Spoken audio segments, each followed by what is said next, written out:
Ontem eu falei sobre a leptospirose e sobre a forma anictérica da leptospirose, ou seja, aqueles pacientes que têm leptospirose que não ficam com a pele amarelada. Hoje vou falar sobre a forma ictérica ou síndrome de Weyl, que é a forma mais grave de leptospirose que um paciente pode apresentar. E essa forma ictérica, ela pode ser observada em qualquer sorovar. Doutora, e o que é essa síndrome de Weyl? A síndrome de Weyl é um quadro clínico que o paciente com leptospirose pode apresentar, onde ele vai ter grave alteração do fígado, pele muito amarelada, alteração nos rins, sangramentos, alterações hemodinâmicas do coração, pulmão e também alteração de nível de consciência e um alto risco de morte. Nessa forma ictérica, as fases de leptospiremia imune, que eu expliquei ontem, elas não apresentam curso bifásico. Geralmente a febre persiste sem defervescência entre os dois estágios. Os sintomas na forma ictérica, eles são mais intensos e duram mais que os sintomas na forma anictérica. E a icterícia é a característica principal nessa forma clínica, que ocorre de 3 a 7 dias após o início da doença. Essa icterícia, ou seja, essa pele amarelada que o paciente com essa forma grave de leptospirose pode apresentar, então essa icterícia ela começa de repente, tem a cor amarelo avermelhada, que é o que nós chamamos de icterícia rubínica, e essa icterícia rubínica ela nem sempre está presente. Ela é intensa, os pacientes podem chegar a ter uma bilirrubina total até maior que 60 mg por decilitro, com predomínio de diretas. A urina do paciente ela é escura e o fígado pode ficar aumentado. A morte dos pacientes que não ficam com a pele amarelada ela é menos frequente.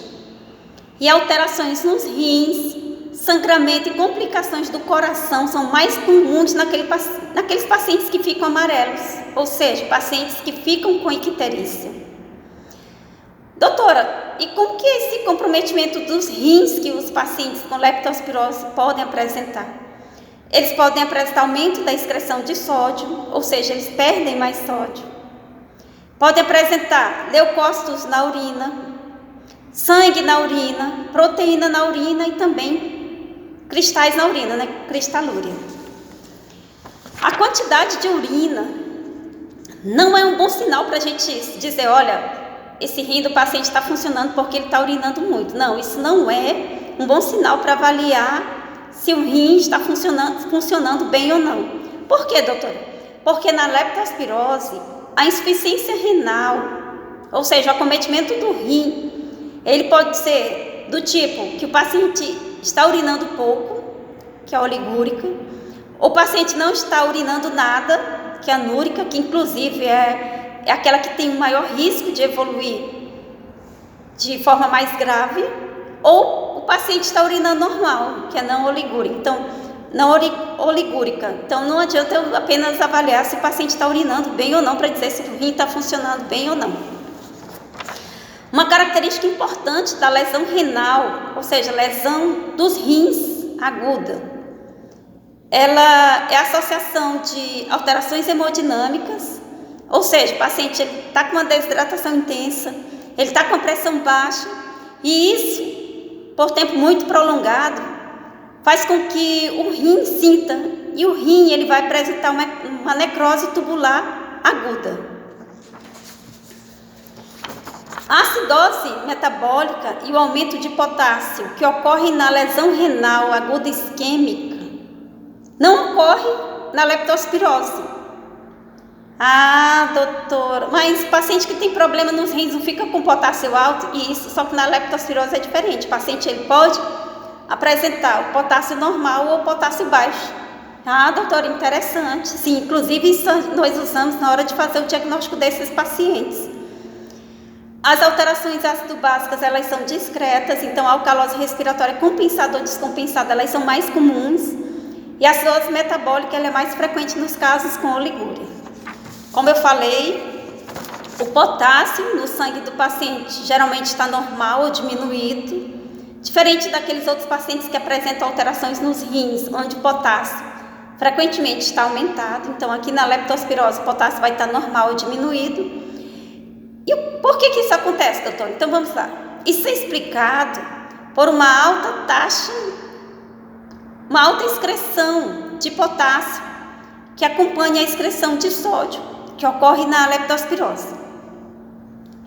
Durante anos, a lesão renal aguda foi a principal causa de morte na leptospirose.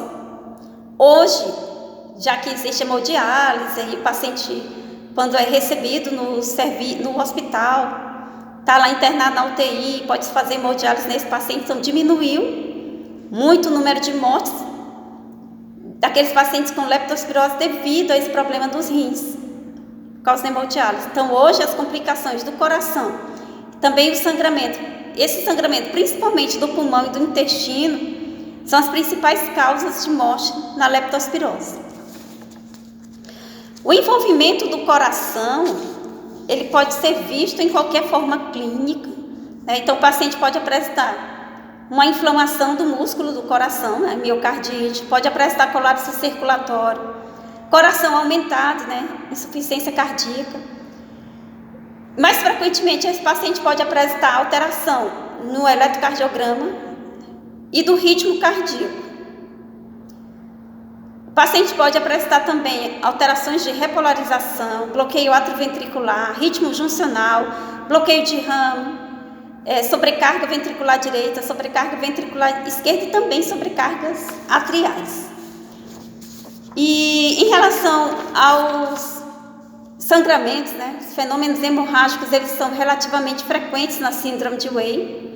43% apresentam algum tipo de sangramento na pele e mucosa, né, que são aquelas petequias que nós olhamos, aqueles pontinhos vermelhos que nós olhamos na pele do paciente, ou aquelas lesões que quando quem vai visitar fala assim, o acompanhante, doutora, será que ele levou alguma pancada aqui, porque aqui está roxo?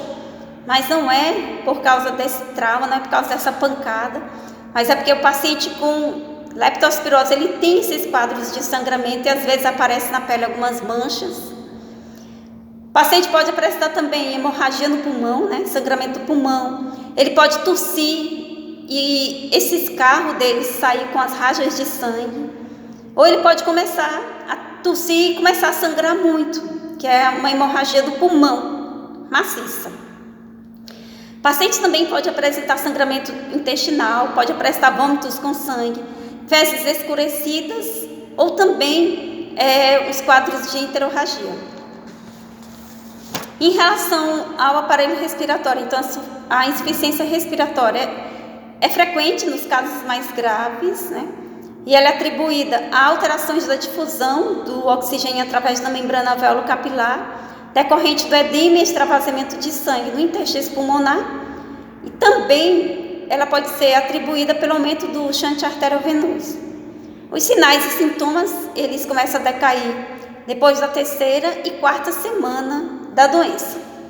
Desejo a todos vocês uma excelente semana, um grande abraço. Eu vou continuar sempre aqui à inteira disposição.